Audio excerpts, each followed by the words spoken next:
Hello guys, ఈరోజు topic ఏంటంటే చాలా ఇంట్రెస్టింగ్ టాపిక్ అనమాట. ఫాలిక్యులర్ స్టడీ ట్రీట్మెంట్ తర్వాత, ఓవులేషన్ ముందు ఇంటర్ కోర్స్ ఎన్నిసార్లు చేయాలి, ఇంటర్ కోర్స్ చేసిన తర్వాత స్పర్మ్ ఎంతసేపు ఉంటుంది, ఎన్ని రోజులు ఉంటుంది, అసలు ఇవన్నీ కాదు కానీ పర్ఫెక్ట్ ఇంటర్ కోర్స్ టైమింగ్స్ ఏంటి అనే దాని గురించి మనం ఈ వీడియోలో అయితే తెలుసుకోబోతున్నాం అనమాట.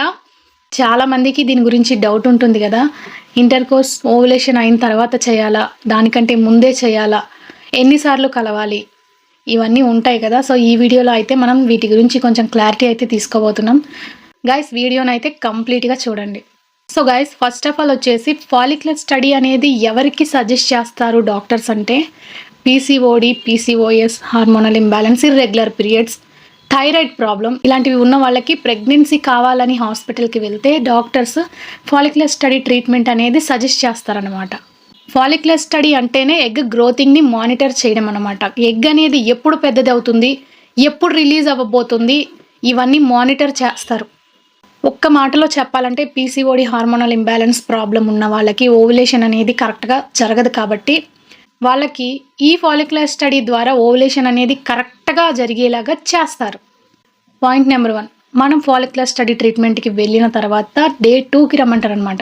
మనం పీరియడ్స్ వచ్చిన సెకండ్ డే మనం వెళ్తే కనుక వాళ్ళు మనకి ఎగ్ గ్రోత్ అవ్వడానికి ట్యాబ్లెట్స్ ఇస్తారు. ఆ ట్యాబ్లెట్స్ ఎన్ని రోజులు ఇస్తారంటే జస్ట్ 5 days ఇస్తారు. అవి వేసుకున్న తర్వాత మళ్ళీ 10th డే రమ్మంటారు. సో గైనకాలజిస్ట్ మనకి పలానా రోజు స్కానింగ్కి రమ్మని వాళ్ళు మనకి చెప్తారనమాట. సో మనం ఫస్ట్ స్కానింగ్కి వెళ్ళాలి. ఎగ్ గ్రోతింగ్ ట్యాబ్లెట్స్ వేసుకున్న తర్వాత 10th డే మనకి స్కానింగ్కి అయితే రమ్మంటారు. అప్పుడు వజైనల్ స్కాన్ చేసి మన ఓవరీస్లో ఉన్న ఎగ్స్ గ్రో అయ్యాయా లేదా అని చెక్ చేస్తారు. కొంతమందికి అయితే చాలా రేర్గా మెడిసిన్స్తో అంత డెవలప్ అవ్వదనమాట ఎగ్. కొంతమందికి చాలా ఈజీగా మెడిసిన్స్తోనే డెవలప్ అయిపోతూ ఉంటుంది. అయితే ఇక్కడ వాళ్ళ హార్మోనల్ ఇంబ్యాలెన్స్ ఉన్న సివియారిటీని బట్టి ఆ ఓవరీస్లో ఉన్న ఎగ్స్ అనేవి వర్క్ అవుతాయి అనమాట. ఎలా అంటే కొన్ని కండిషన్స్లో కొంతమందికి ఎగ్స్ డెవలప్ అవ్వడానికి మెడిసిన్ పెడతారు కదా, ఆ మెడిసిన్తోనే వాళ్ళకి ఎగ్ అనేది మంచి సైజ్ వస్తుంది, మంచిగా గ్రోత్ అవుతుంది. కానీ కొంతమందికి ఏంటంటే ట్యాబ్లెట్స్ వేసినా కూడా కరెక్ట్గా సైజ్ రాదు ఫస్ట్ స్కాన్లో. అప్పుడు వాళ్ళు ఫస్ట్ స్కాన్ చెక్ చేసిన తర్వాత 16 mm 18 mm ఇలా ఉంటే ఇంకొక 2 days వెయిట్ చేస్తారనమాట. మంచి సైజ్ అనేది 18 mm to 22 mm అనమాట. ఆ సైజ్ వచ్చిన తర్వాత మాత్రమే హెచ్సిజీ ఇంజెక్షన్ ఇస్తారు. అది ఇచ్చిన తర్వాత ఓవులేషన్ అనేది జరుగుతుంది. ఇది ప్రాసెస్ అనమాట.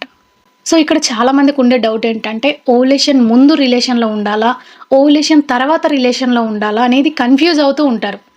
సో నేను ఇక్కడ మీకు బెస్ట్ డేస్ నేను మీకు సజెస్ట్ చేస్తాను. సో మనం ఏం చేయాలంటే ఎగ్ పెరిగినా పెరగకపోయినా కూడా ఫస్ట్ స్కాన్కి వెళ్ళిన night and next day night కలవాలి.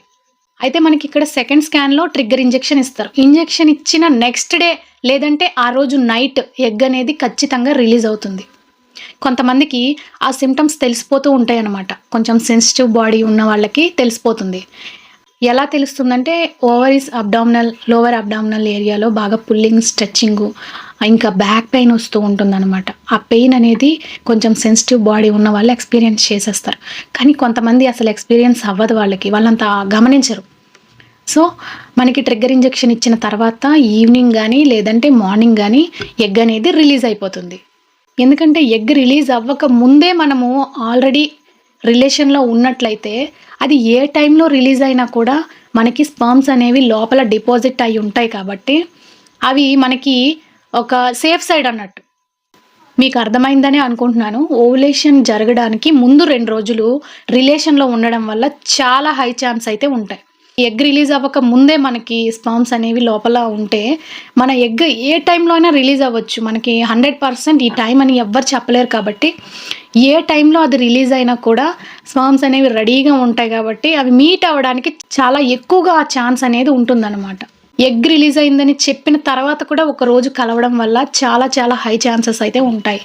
ఇంకొక ఇంపార్టెంట్ మ్యాటర్ ఏంటంటే మంచి క్వాలిటీ ఉండి మొటిలిటీ అంతా కరెక్ట్గా ఉండి స్పర్మ్ ఉంటే గనక అది ఖచ్చితంగా 2 to 3 days అనేది లైవ్గా ఉంటుందన్నమాట మన వజైనాలో.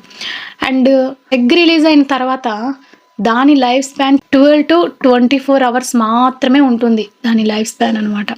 కాబట్టి ఈలోపు స్పర్మ్ దాన్ని మీట్ అయితేనే ప్రెగ్నెన్సీ ఛాన్సెస్ అనేవి చాలా ఎక్కువగా ఉంటాయి. ప్రెగ్నెన్సీ ప్లాన్ చేస్తున్నప్పుడు హస్బెండ్ వైఫ్ మీట్ అయిన తర్వాత వెంటనే లేవకూడదు అమ్మాయి. ఎందుకంటే తను అలానే హాఫ్ అన్ అవర్ కంటే ఎక్కువ కూడా ఉంటే బెటర్. ఎందుకంటే స్పర్మ్ అనేది వెంటనే బయటికి రాకుండా ఉండాలి. కాబట్టి మనం దానికి ఏం చేయాలంటే స్ట్రెయిట్‌గా పడుకొని మన వేస్ట్ కింద ఒక పిల్లో అనేది పెట్టుకోవాలి. సో దట్ అప్పుడు ఏం జరుగుతుందంటే స్పర్మ్స్ అనేవి స్పీడ్‌గా గర్భసంచిలోకి, ట్యూబ్స్‌లోకి వెళ్ళడానికి ఛాన్స్ ఉంటుందన్నమాట. అండ్ ఎవరైనా ఓవులేషన్ తర్వాత ఎగ్ అనేది ఏ సైడ్ ఫామ్ అయిందో మనకి డాక్టర్ ఆల్రెడీ చెప్పేస్తారు. కాబట్టి రైట్ అయితే రైట్, లెఫ్ట్ అయితే లెఫ్ట్ మనం తిరిగి పడుకోవడం వల్ల ఇంకా ఎక్కువగా ఉంటుంది ఛాన్స్. సో ఇది గైస్, నేను చెప్పాల్సిన టాపిక్ మీకు క్లియర్‌గా కన్వే చేశానని అనుకుంటున్నాను. ఒకవేళ మీకు ఎవరికైనా డౌట్ ఉంటే నాకు కామెంట్ చేయండి. నేను కామెంట్‌కి ఖచ్చితంగా రిప్లై ఇస్తాను. ఒకవేళ ఏదైనా ఇంపార్టెంట్ టాపిక్ మీద నేను వీడియో చేయాలని మీరు అనుకుంటే ఖచ్చితంగా నాకు సజెస్ట్ చేయండి. నేను ఆ టాపిక్ మీద అయితే వీడియో చేస్తాను. ఓకేనా గైస్? వీడియోని పూర్తిగా చూసినందుకు థ్యాంక్ యూ సో మచ్.